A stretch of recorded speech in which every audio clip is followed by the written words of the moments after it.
When the Bible speaks of the heart of man, it is not referring to a physical organ, not muscle, not tissue, not merely emotion or sentiment. Scripture uses the language of the heart to describe the deepest center of human personhood, the inner core from which thought arises, desire takes shape, conscience speaks, faith responds, memory holds, and moral choice is made. The Hebrew word leb and the Greek word cardia consistently point to this inner center. In biblical thought, a man thinks in his heart.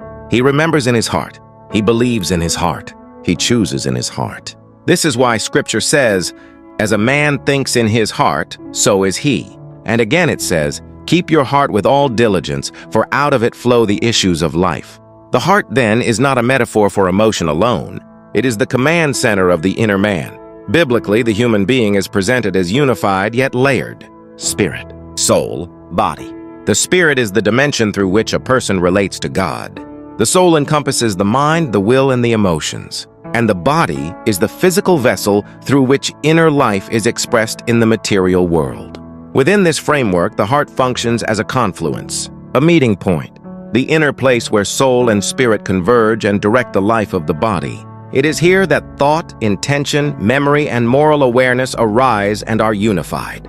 And it is precisely here that tension emerges with modern scientific models of the human person. Modern science, especially neuroscience, approaches reality through a commitment to physical explanation.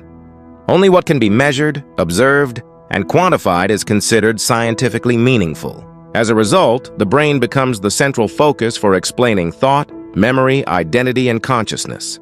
Science observes, correctly, that changes in the brain correlate with changes in behavior, perception, and cognition. Damage the brain and speech may falter. Alter brain chemistry and mood may shift. From these correlations, modern science often concludes that the brain produces the mind. But this conclusion goes beyond what science actually observes. What science demonstrates is correlation, not identity. Correlation does not establish origin. The presence of relationship does not prove source. The Bible does not deny the importance of the brain as part of the body, but it does not locate thought, memory, or identity in tissue. Instead, Scripture places these capacities in the inner man, in the heart, the soul, and the spirit. The brain functions as an interface, an instrument, a means of expression. Much like a musical instrument gives form to music without creating the music itself. This distinction becomes unmistakable when the Bible speaks about death. Scripture consistently describes death not as extinction, but as separation. The body returns to the earth. The inner person continues. Ecclesiastes tells us that the dust returns to the ground, while the spirit returns to God. Jesus speaks of a man who remembers his life, recognizes others, reasons, and regrets after death. No physical brain is mentioned. No bodily function is assumed. Yet consciousness remains. Revelation speaks of souls who cry out, who reason, who wait for justice. Memory remains. Identity remains. Awareness remains. These passages make a profound claim. That memory and consciousness do not depend on the physical brain for their existence, even though they depend on it for bodily expression during earthly life.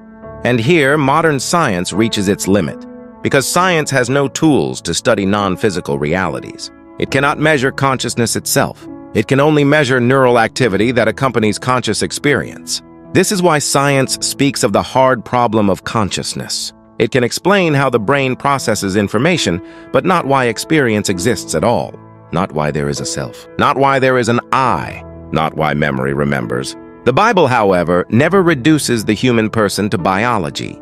From the beginning, it assumes that humans are more than matter, that the heart is real, that the soul remembers, that identity endures beyond physical decay. Modern science struggles here, not because Scripture has been disproven, but because science is constrained by its own methods. It studies the physical world expertly.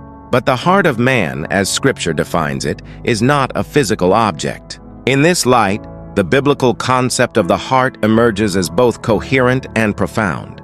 The heart is the inner seat of personhood, the place where soul and spirit meet, where thought and memory reside, where moral decisions are formed, and from which life itself flows. The brain serves this inner life during bodily existence, but it does not generate it. When the body returns to dust, the inner man continues. So the tension between Scripture and modern science is not a conflict between faith and evidence. It is a conflict between worldviews. One sees the human person as a biological machine whose consciousness emerges from matter. The other sees the human person as a living soul, embodied for a time, whose heart remains the true center of identity. And when Scripture asks, "What shall it profit a man if he gains the whole world and loses his soul?" it asks a question that only makes sense if the heart is real. The soul endures, and life is more than biology. And it is precisely this deeper reality that modern science, by its own design, cannot fully see. Next, I will explore the heart and Christ, highlighting the radical effect of righteousness the presence of Jesus brings to the heart of man, even in the face of sin. You don't want to miss that, do you? Let me know your thoughts in the comments section. Hit the like button, subscribe to my channel, and I'll see you in my next post.